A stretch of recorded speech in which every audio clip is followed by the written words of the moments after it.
नमस्कार, स्वागत है आप सभी का न्यूज वॉच इंडिया पर। मैं हूं आपके साथ पूनम तांगर। इसी बीच खबरों का रुख कर लेते हैं। एक बार फिर से राजस्थान में कांग्रेस सरकार के बीच रार ठन गई है। बता दें कि कांग्रेस सरकार में पहले कांग्रेस में एक बार फिर से रार दिख रही है। कांग्रेस नेता सचिन पायलट ने ऐलान किया है कि अगर करप्शन के मामले में कार्रवाई नहीं की गई तो वह गहलोत सरकार के खिलाफ अनशन करेंगे।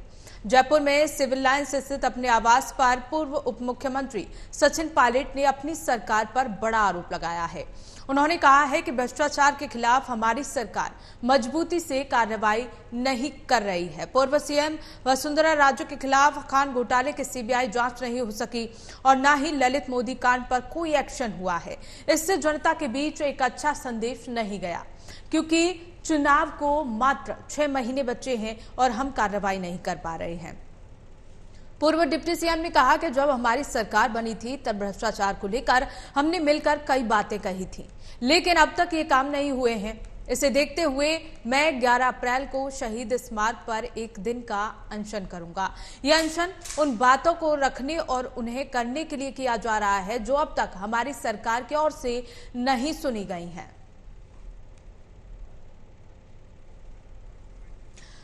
तो चुनावों से पहले, विधानसभा चुनावों से पहले राजस्थान में कांग्रेस सरकार में अब तनातनी नजर आ रही है। एक बार फिर से कांग्रेस सरकार में रार ठन गई है। सचिन पायलट और अशोक गहलोत के बीच अब तनातनी बढ़ती जा रही है। इसे लेकर सचिन पायलट पूरी तरह से अब अपनी आवाज बुलंद कर रहे हैं। बता दें कि पिछले कार्यकाल में जब बीजेपी की वसुंधरा राजे सीएम थी राजस्थान की, उसे लेकर कई घोटाले सामने आए थे और इन घोटालों को लेकर अब सचिन पायलट अपनी आवाज उठा रहे हैं। उनका कहना है कि सीएम अशोक गहलोत और उन्होंने सचिन पायलट ने मिलकर ये कहा था कि जो भ्रष्टाचार हुए हैं उनके खिलाफ आवाज उठाई जाएगी, लेकिन अब ऐसा नहीं हो रहा है। इससे खफा होकर सचिन पायलट ने अब 11 अप्रैल को अनशन करने की बात कह दी है।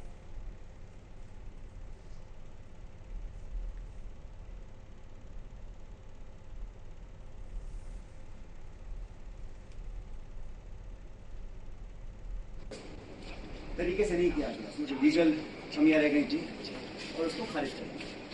तो ये भ्रम भी फैलाया जा सकता है वीडियो के माध्यम से। हमारे विरोधी बोल सकते हैं कि भाई ये तो मिलीभगत यहाँ पर होगी।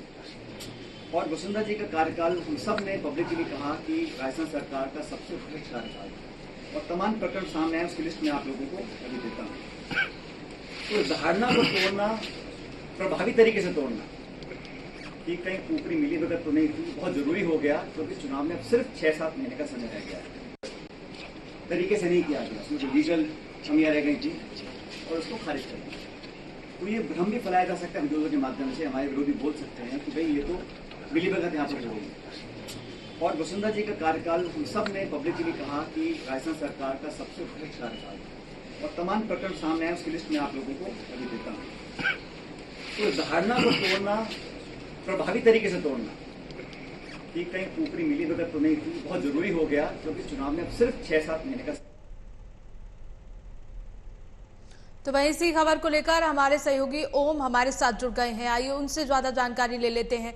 ओम, लगातार अब विधानसभा चुनावों को राजस्थान में सिर्फ 6 महीने बाकी हैं और ऐसे में अब कांग्रेस में आपस में ही बगावत के सुर शुरू हो गए हैं। तो वहीं सचिन पायलट का कहना है कि 45,000 करोड़ रुपए का ये घोटाला हुआ है और एक नहीं बल्कि कई घोटाले उन्होंने गिनवाए। कौन से वो घोटाले हैं, ओम हमारे दर्शकों को बताइए। देखिए पूनम, लगातार आप देख रही होंगी राजस्थान कांग्रेस में 2 खेमे बटे हुए हैं, चाहे वो गहलोत का खेमा हो या फिर सचिन पायलट का खेमा हो। दोनों एक दूसरे पर आरोप प्रति आरोप लगातार लगाते रहते हैं। उन पर आज प्रेस कॉन्फ्रेंस कर सचिन पायलट का साफ तौर पर कहना था कि ये जो वसुंधरा राजे का जो घोटाले वाला केस है, उस पर गहलोत की और वसुंधरा की मिलीभगत के कारण ही ये कार्रवाई नहीं हो रही है। तकरीबन 4.5 साल का समय बीत चुका है, 4.5 साल का समय गुजर चुका है सरकार बनने के बाद भी, फिर भी ये कार्रवाई क्यों नहीं हो रही है। इन्हीं सब को लेकर वो कल 11 तारीख को वो अनशन पर बैठने वाले हैं अपने ही सरकार के खिलाफ। जी बिल्कुल ओम, जाहिर सी बात है कि अब विधानसभा चुनावों को लेकर कुछ ही समय बाकी है और ऐसे में अब कांग्रेस सरकार में आपस में ही तकरार नजर आ रही है। इसी को लेकर हमारे साथ संजीव मिश्रा बीजेपी प्रवक्ता हैं और साथ ही साथ कांग्रेस से नेता संदीप त्रिपाठी हमारे साथ जुड़े हुए हैं। सबसे पहले आप दोनों का स्वागत है न्यूज वॉच इंडिया पर। मेरा सवाल मैं संदीप त्रिपाठी के पास सबसे पहले आना चाहूंगी कि संदीप जी, जिस तरह से बगावत के सुर कांग्रेस सरकार में आपस में ही बुलंद नजर आ रहे हैं, इस बारे में आपका क्या कहना है? देखिए पूनम जी, पहली बात तो ये समझनी चाहिए किसी भी लोकतांत्रिक पार्टी में जो है ऐसी बातें होती हैं और ये होनी चाहिए जी। और जिस तरीके से 45,000 करोड़ के भ्रष्टाचार की बात हो रही है जो भारतीय जनता पार्टी ने किया है, और जो है जिसमें वसुंधरा राजे से लेकर बहुत सारे नेता हैं, कहीं ना कहीं उस पर कार्रवाई होगी। और जो हमने राजस्थान में वादे किए थे उस पर 98% से ज्यादा वादे हमने पूरे कर दिए हैं। आज विश्व में पहला एक राज्य है जो है, अपने देश को जाने दीजिए, पूरे देश विश्व की मैं बात कर रहा हूँ, विश्व में पहला राज्य होगा जहाँ पर जो है पूर्णतः जो है स्वास्थ्य का अधिकार। बिल्कुल संदीप जी, मैं बीच में आपको इंटरप्ट करना चाहूंगी कि अब चुनाव आने वाले हैं और उस बात को करीब 4.5 साल बीत गए हैं, कार्रवाई कब होगी, इसी को लेकर सचिन पायलट खफा नजर आ रहे हैं। देखिए, मैंने ये कहा कि एक लोकतांत्रिक पार्टी में ये चीजें होती हैं, ये भारतीय जनता पार्टी में आपको देखने को नहीं मिलेगा। इसलिए नहीं मिलेगा क्योंकि वहां पर 1 मैन आर्मी 2 मैन शो है, जो बोल दे वही सही है, उसके अलावा कोई आवाज नहीं उठा सकता है। एक नेता अपनी बात नहीं रख सकता। एक चपरासी राजनाथ सिंह ने रख लिया था, पीएमओ से उनको नोटिस आ गई थी। जी बिल्कुल संदीप जी, जिस तरह से आप लोकतांत्रिक पार्टी की बात कर रहे हैं, लेकिन नुकसान भी तो पार्टी को ही उठाना पड़ेगा, क्योंकि पहले भी 2 गुट इस बात को लेकर हुए थे और अब दोबारा से जो पार्टी में है वो 2 गुट बनते हुए नजर आ रहे हैं। देखिए, गुट अलग, गुटबाजी अलग चीज होती है और इस तरीके के मुद्दे उठाना कहीं ना कहीं ये जनता के मुद्दे हैं। जी बिल्कुल, जिस तरह से आपने कहा कि लोकतांत्रिक पार्टी है, उसमें लोकतांत्रिक रूप से काम तो नहीं होता हुआ दिख रहा। नहीं, ये अगर नहीं होता तो सचिन पायलट आए कैसे बोल सकते थे? आज हमारी पार्टी में रहकर अगर वो बोल रहे हैं तो ये लोकतांत्रिक पार्टी के अंदर लोकतंत्र तभी वो बोल रहे हैं।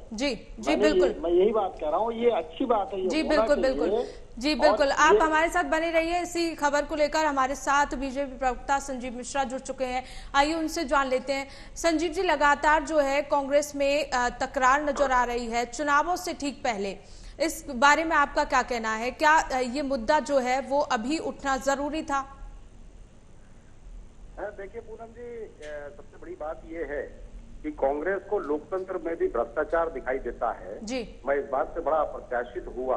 कांग्रेस के साथी जो हमारे साथ बैठे हैं वो इस बात को बड़ा जोर दे रहे हैं कि लोकतांत्रिक पार्टी है और लोकतंत्र में भ्रष्टाचार दिखाई दे रहा है। तो कांग्रेस पार्टी के रग रग में भ्रष्टाचार बसा हुआ है। अरे वसुंधरा राजे का भ्रष्टाचार है भाई। जी पहले बोलने दीजिए, बोल दीजिए। अरे ये संजीव मिश्रा को पता नहीं है, मतलब ये चाहते हैं वसुंधरा राजे। अब ये गुटबाजी की जो बात कर रहे थे पूनम जी, इनके भविष्य में गुटबाजी है, पूछ लीजिए कौन से गुट वाले के हैं। एक को तो विदा कर दिया राज्यपाल बना के, आज भी बहुत सारे गुट है। अरे भाई, वसुंधरा राजे और उनके बहुत सारे जो कुलीग थे उनके भ्रष्टाचार की बात हो रही है। वहाँ राजस्थान में भी सरकार जा रही है। 24 के बाद तो पत्थर फेंकोगे लोगों को देख के, वो मुझे मालूम है। ठंडा पानी पियो, थोड़ा आराम करो। जी बिल्कुल संदीप जी, एक एक करके सुन लीजिए। संदीप जी, आपकी बात संजीव मिश्रा ने सुनी, आप भी सुनिए। संदीप जी, एक एक करके बोल लीजिए। जी, इतना बड़ा घोटाला कर दिया, उनकी मंत्री पद चला। बिल्कुल संदीप जी, सबकी बात सुनी जाएगी। आपकी बातें संजीव जी ने सुनी, आप भी सुन लीजिए संजीव का क्या कहना है। जी संजीव। कोई डॉक्टर बुला करके इनका पहले चेकअप कराइए, बीपी हाई हो रहा है इनका। मैं आपका मानसिक इलाज करा सकता हूँ। संदीप जी शांति बनाए रखिएगा थोड़ी देर के लिए। निजी टिप्पणी ना करें ना, ये मुद्दों का जवाब दे। निजी टिप्पणी करके बचना चाहते हैं? नहीं, निजी टिप्पणी कोई नहीं करेगा। जो सवाल पूछे जा रहे हैं उसका जवाब दीजिए। किस तरीके से नेशनल हेराल्ड में आज इनके दोनों बड़े नेता, जो देश के नेता हैं, इनके दोनों जमानत पर हैं। ये उत्तर प्रदेश से आते हैं। उत्तर प्रदेश से उन्होंने अपने राष्ट्रीय अध्यक्ष को हरा के यहाँ से भेजा है। भ्रष्टाचार की जननी बन। अच्छा, ये बता, इनसे पूनम जी एक सवाल पूछ लीजिए कि वसुंधरा राजे के खिलाफ कार्रवाई होनी चाहिए या नहीं होनी चाहिए? की सरकार जाने वाली है, ये इनको पता है। जवाब दीजिए संजीव जी। कार्रवाई होनी चाहिए या नहीं होनी चाहिए? संजीव जी जवाब दीजिए। ये अप्रत्याशित है, मुझे लगता है वसुंधरा राजे के खिलाफ कार्रवाई होनी चाहिए या नहीं होनी चाहिए? हार के डर से ये बिल्कुल संजीव जी जवाब दीजिए संदीप का, क्या कार्रवाई होनी चाहिए या नहीं? संजीव जी। अरे 5 साल की सरकार में करते क्या रहे? अगर भ्रष्टाचार हो रहा था और पहले से हो रहा था तो इनको चाहिए था भ्रष्टाचार दूर करने के लिए इनकी सरकार बनी थी। अरे भाई हमारे पास तो 6 महीने हैं, आज के तो 5 साल के टर्म बीत गए। इनकी सरकार जा रही राजस्थान में, कांग्रेस अब राजस्थान में नई सरकार बनाने जा रही, इनको पता है, तो इसलिए आए बाएं साएं। ठीक है संजीव जी, बिल्कुल संदीप जी जवाब दिया संजीव जी ने। आप बताइए कि 5 साल में आपने कार्रवाई क्यों नहीं की, चुनाव से ठीक पहले ये मुद्दा क्यों उठाया जा रहा है? देखिए पूनम जी, 2 चीजें होती हैं जी। या तो आप ये मान लीजिए कि सचिन पायलट जी सही कह रहे हैं तो कार्रवाई होनी चाहिए जी। अब तक क्यों नहीं हुई, ये सवाल है संदीप जी का, संजीव जी का। सुन तो लीजिए, मैं उसी का जवाब दे रहा हूँ। या तो आप ये कह दीजिए कि सचिन पायलट जी गलत कह रहे हैं जी। दूसरी बात, अभी आपने कहा कि 5 साल में अभी आपने क्या किया, हमारे पास अभी तो 6 महीने हैं, लेकिन भारतीय जनता पार्टी ने जो भ्रष्टाचार के आरोप 2014 के पहले लगाए थे। बिल्कुल संजीव जी, बिल्कुल अब 5 साल होने को आ रहे हैं और आप 6 महीने में अब ये कार्रवाई करेंगे। अरे सुन तो लीजिए पूनम जी, बिल्कुल सुन रहे हैं, सुनाइए। जवाब दे रहा हूँ जी। मैं ये सिर्फ कह रहा हूँ कि हमारे पास तो 6 महीने का समय है। एक भारतीय जनता पार्टी की केंद्र की सरकार थी जो भ्रष्टाचार के आरोप लगाकर सत्ता में आ तो गई जी। लेकिन 5 साल की बात जाने दीजिए, 9 साल हो गए। आज भी एक नेशनल हेराल्ड चिल्ला रहे हैं, 2G में सारे लोग बरी हो गए और आज तक आप सिर्फ जमानत जी। बिल्कुल आप मुद्दे से भटक रहे हैं संदीप जी, आप मुद्दे से भटक रहे हैं। क्यों भटक रहा हूँ? नहीं बिल्कुल आप मुद्दे से भटक रहे हैं। मोर्चा आपके नेता ने खोला है और ये सोचना चाहिए था कि पहले जो 4 साल से ज्यादा हो गया तब ये कार्रवाई नहीं हुई। आपके नेता अब मोर्चा खोल रहे हैं विधानसभा के चुनाव से पहले, जो सिर्फ बस अब 6 महीने का समय बचा हुआ है। क्या लगता है इसमें हो पाएगा? पूनम जी सुन लीजिए, एक सवाल है, क्या आप पूछ सकती हैं? अभी मोदी जी जाकर CBI को कह रहे थे कि आपकी लड़ाई बड़े लोगों से है, आप डरिएगा मत। तो क्या 9 साल वो सो रहे थे क्या? अभी तक ये प्रवचन क्यों नहीं दिए? चुनाव आ गया तब प्रवचन देंगे जी। जवाब दीजिए संजीव जी। जनता पार्टी से जी मैं तो ये कह रहा हूँ। बिल्कुल संदीप जी, 2 में से आप एक ऑप्शन चुन लीजिए, आप दोनों मानने को नहीं तैयार है। ठीक है भ्रष्टाचार के आरोप लगाए हैं, ठीक है जवाब ले लेते हैं। आप चुप रहेंगे तो जवाब सुन पाएंगे। संजीव जी बताइए। इनकी बड़ी खराब आदत है हर एक के विषय में बोलने की, हर एक के बीच में बोलने की, बड़ी गलत बात। देखिए एक चीज बता दें, 9 साल की नहीं 90 साल की मोदी जी की सरकार अभी चलने वाली है, क्योंकि लगातार जनता मत दे रही है। अरे मुद्दों का जवाब दो भाई, एक करके। मुद्दों का जवाब मुद्दे नहीं है आपके पास। आपकी सरकार। संदीप जी आप सुन लीजिए, आपको जवाब चाहिए, आप सुनते नहीं है। आपको जवाब चाहिए, आप सुन नहीं रहे हैं। सचिन पायलट कर रहे हैं। आपको ये पता होना चाहिए, जो सचिन जी बात कर रहे हैं वो अपने मुख्यमंत्री के लिए कह रहे हैं। 9 साल में एक कांग्रेस चिड़िया का नाम बता सकते हैं जिसको आपने सजा करा दी हो? नहीं दिखाई दिया। बिल्कुल संजीव जी, सचिन पायलट का ये भी कहना है, उन्होंने राज्यपाल को चिट्ठी लिखी, राष्ट्रपति को ज्ञापन सौंपा, कई तमाम एजेंसियों को उन्होंने शिकायत की, लेकिन इस पर कोई कार्रवाई नहीं की गई है। संजीव जी प्रश्न मुद्दे है जी। संजीव जी, सचिन पायलट का कहना है कि वो कई राज्यपाल के पास गए शिकायत लेकर, राष्ट्रपति को उन्होंने ज्ञापन सौंपा, तमाम एजेंसियों के पास वो गए शिकायत लेकर, लेकिन अभी तक कोई सुनवाई उनकी नहीं हुई है। तो उसमें समस्या ये है कि कांग्रेस को खुद ही नहीं पता है कि इस विषय में आगे क्या कहना है और क्या करना है। ये सिर्फ वहां पर नेता बनने की लड़ाई है। सचिन पायलट को अपना ही मुख्यमंत्री के ऊपर तमाम आरोप लगाने का हक जरूर है, लेकिन ये कांग्रेस को तय करना चाहिए कि वहां पर किसके नेतृत्व में क्या होगा। लेकिन 5 साल की सरकार चलाने पर जिस तरीके से अनाचार, दुराचार, पापाचार जी संजीव जी, पहले भी जिस तरह से बीजेपी में जाने के कयास लगाए जा रहे थे सचिन पायलट के, क्या अभी भी ऐसा हो सकता है? क्या पॉसिबिलिटी है इस बात की? संजीव जी। पूनम जी, पहली बात तो हम जिस पर डिस्कशन कर रहे हैं हम उसी की बात ये कह रहे हैं कि आप ये सचिन पायलट जी को मान तो रहे हो कि वो गुटबाजी है इस वजह से बोल रहे हैं, तो उनकी बातों को आधी क्यों मान रहे हो? आप पूरा मानिए ना। वो राज्यपाल के पास गए, वो आपकी एजेंसियों के पास गए, वसुंधरा राजे क्या ईडी क्यों नहीं गई अब तक? आपकी CBI क्यों नहीं पहुंची? राज्य सरकार उनको बचा रही है तो केंद्र सरकार क्यों बचा रही है? अगर जो सवाल आप राज्य सरकार से पूछ सकते हो केंद्र सरकार से क्यों नहीं? जी जवाब दीजिए संदीप जी। बात नहीं है, ये भ्रष्टाचार की बात। और सुनिए ना, जनता जवाब देगी तो फिर जनता जवाब जनता जब आपको 70 साल से दे रही थी, इसीलिए कुर्सी के नजदीक ले जाने दे रही है। परिणाम आपको मिलने वाला 6 महीने और इसीलिए साहब के कैसे की तरह 3 बार नाम बदलना पड़ा। क्या बात करिएगा भाई। जी जी बिल्कुल बिल्कुल बिल्कुल इसी मुद्दे को लेकर हमारे संवाददाता ओमशील भी जुड़े हुए हैं, वो भी लगातार इस मुद्दे को लेकर नजर बनाए हुए हैं, उनके भी कुछ सवाल हैं, आप जवाब दीजिएगा। जी बोलिए ओमशील। हमारे कांग्रेस के साथी ने साफ तौर पर बता रहे थे कि वो 4 साल हो गया, 4.5 साल हो गया, पर अब भी 6 महीने बाकी है, इसमें कार्रवाई हो जाएगी। तो जब 4.5 साल में आप कार्रवाई नहीं कर पाए तो जनता कैसे विश्वास करे आपकी बातों पर कि 6 महीने में कार्रवाई हो ही जाएगी। आप भ्रष्टाचार और घोटाले के दम पर आप सरकार बना लेते हैं, और जब सरकार बनती है, जब कार्रवाई करने की मांग आती है तो आप चुप बैठ जाते हैं। 4.5 साल हो जाता है, कोई आप कार्रवाई या फिर जांच शुरू नहीं होता है। जवाब दीजिए संदीप जी। देखिए, मैं अपने पत्रकार साथी से सिर्फ इतनी बात कहना चाहता हूँ कि एक चीज आप ये कह रहे हैं कि भ्रष्टाचार के खिलाफ कार्रवाई नहीं हुई, ये सरासर गलत है। पर्टिकुलर कुछ घटनाओं को लेकर सचिन पायलट जी के सवाल हैं। उन पर्टिकुलर घटनाओं में भाजपा के नेता आरोपी हैं और पूर्व मुख्यमंत्री आरोपी हैं। मैं सिर्फ इतनी बात कह रहा हूँ कि हमारे पास 6 महीने का समय है। मुख्यमंत्री जी बिल्कुल जैसे एक तो सर सचिन पायलट का तो साफ सीधा सचिन पायलट का सीधा आरोप था कि ये गहलोत और क्या कहते हैं जो पूर्व मुख्यमंत्री राजे उसके मिलीभगत से हुआ है। टर्म में चल रहे हैं, उनसे सवाल क्यों नहीं पूछा जा रहा है। मैं तो सिर्फ इतनी बात कह रहा हूँ कि मोदी जी ने कहा था काला धन लेके आएंगे 100 दिन में, आ गया क्या? उन्होंने कहा था भ्रष्टाचार के खिलाफ कार्रवाई करने के लिए मुझे 5 साल। बिल्कुल संदीप जी, आप मुद्दे से भटक रहे हैं। आप 10 साल पुरानी बातों को लेकर आप बीच में आ रहे हैं। पुरानी बात नहीं होगी। क्यों अभी इस मुद्दे पे आप बात कीजिए ना। 10 साल पुराने मुद्दे को क्या लेकर आ रहे हैं आप? 5 साल पुराने मुद्दे की बात करिए। क्या बात कर रही है?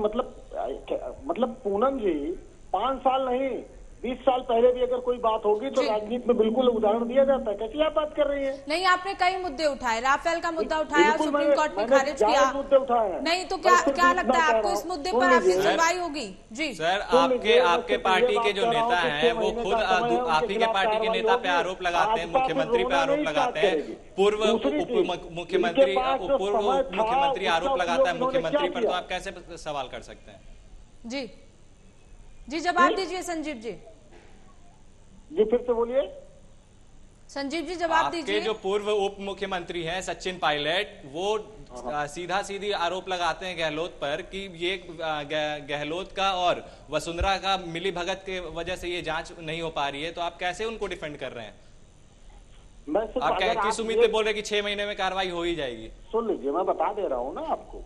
अगर वो ये बात कह रहे हैं तो वो ये भी कह रहे हैं कि हमने राज्यपाल को लेटर लिखा, हमने विभिन्न एजेंसियों, केंद्रीय एजेंसियों को लिखा। तो आप आधी बात, मैं यही तो कह रहा हूँ, आधी बात क्यों मान रहे हैं? और बिल्कुल कार्रवाई होगी, इसमें कोई दो राय नहीं है। मैं सिर्फ ये कह रहा हूँ कि अब 5 साल का मैंडेट मिलता है। ये सवाल हम जब चुनाव में जाएंगे तब आप पूछेगा।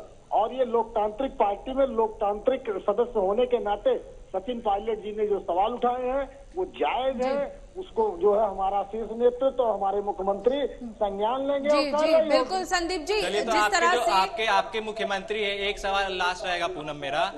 आपके जो मुख्यमंत्री है, कल जो अनशन करने वाले हैं सचिन पायलट, वो उसको किस तरीके से देखते हैं? किस हद तक सही है वो? जी 11 तारीख को जो अनशन हो रहा है उससे आप किस नजरिए से देखना चाहते हैं? ओमशील का ये पूछना है। देखिए, ये लोकतंत्र में होता रहा है, ये पहली बार नहीं है। मैं जवाहरलाल नेहरू जी के खिलाफ फिरोज गांधी लगातार आवाज उठाते थे। ये बहुत ये कॉमन सी चीज है, लोकतंत्र में, इंटरनल डेमोक्रेसी में होना चाहिए। आज ये हिटलर की सरकार में नहीं हो रहा है, तानाशाह की सरकार में नहीं हो रहा है। आप बताइए, आज सिर्फ एक सुब्रमण्यम स्वामी अकेले नेता है और वरुण गांधी या तो गाय बगाय बोल देते हैं। बाकी किसी नेता में क्षमता है? एक आदमी आकर सीना ठोक कर कहता है कि मैं सब पर भारी हूं। अरे लोकतंत्र किसी के बाप का है? 303 सांसद जीत कर आए हैं। जैसे मोदी जी सांसद है वैसे 302 सांसद है। सिर्फ आप सांसदों के मुखिया भर हो ना। जिस तरीके से आपको जनता ने चुना उसी तरह उनको भी चुना है। जी बिल्कुल, जिस तरह से संजीव जी, जिस तरह से आपस में ही अगर सरकार जो है लड़ती रहेगी, कांग्रेस आपस में ही लड़ती रहेगी, तो किस तरह का मुद्दा वो चुनाव में लेकर जाएगी? लोकतंत्र में ये होना चाहिए। जी जी संजीव जी, जिस तरह से आपस में ही लड़ाई हो रही है कांग्रेस में, आपस की लड़ाई नहीं है, बिल्कुल आपस की लड़ाई ही नजर आ रही है। लोकतंत्र के बारे में जानती नहीं है, लोकतंत्र की हितैषी नहीं है।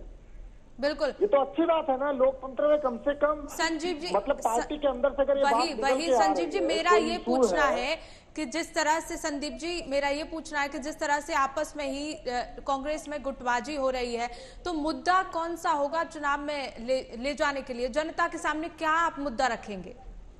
देखिए पूनम जी, हमारे पास वहाँ पर बहुत सारे मुद्दे हैं। हमने बताया कि विश्व में पहला राज्य होगा जिसने स्वास्थ्य का अधिकार दिया है। हमने वहाँ पर डेवलपमेंट किए हैं। आज वहाँ पर 25 लाख रुपए तक की मतलब बड़ा हो छोटा हो, कोई कितना भी, कोई गंभीर से गंभीर बीमारी हो, कोई भी इलाज कराइए, आपको निःशुल्क जो है इलाज है।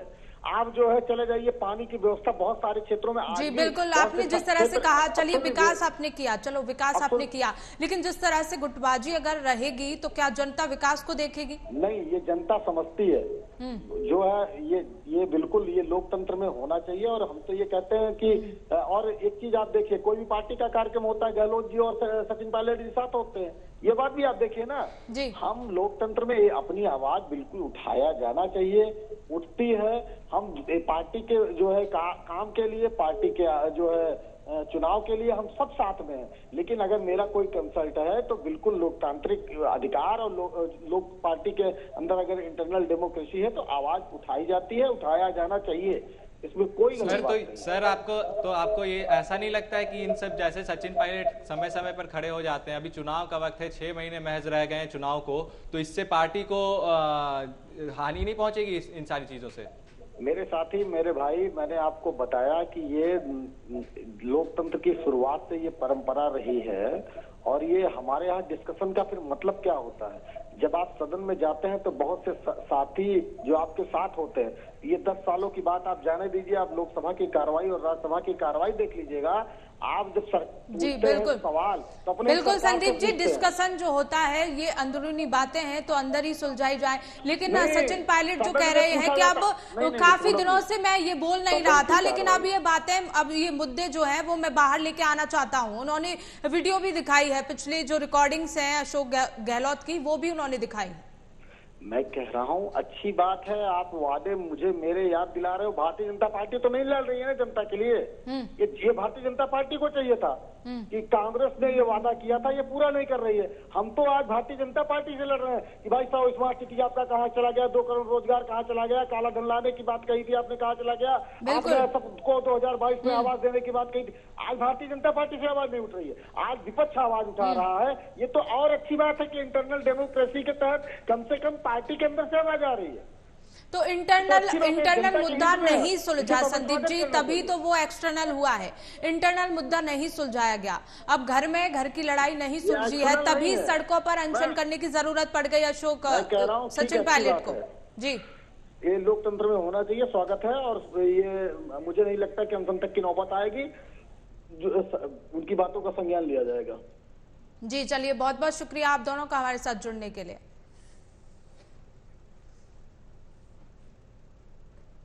बहुत बहुत शुक्रिया आप दोनों का हमारे साथ जुड़ने के लिए। तो ओमशील, जिस तरह से लगातार ये बताया जा रहा है कि एक लोकतांत्रिक देश में ऐसा होना चाहिए, पार्टी जो है वो सही है अपनी जगह पर कि वो इस कला को बाहर लेके आई, लेकिन जिस तरह से इस मुद्दे को लेकर बाहर आया है, पार्टी आई है और तमाम ऐसे मुद्दे हैं, तमाम घोटाले हैं, तो क्या लगता है आपको कि किस तरह से इसका असर जो है वो आने वाले विधानसभा चुनावों पर पड़ेगा? तो फिलहाल खबरों में बस इतना ही, देखते रहिए न्यूज़ वॉच इंडिया।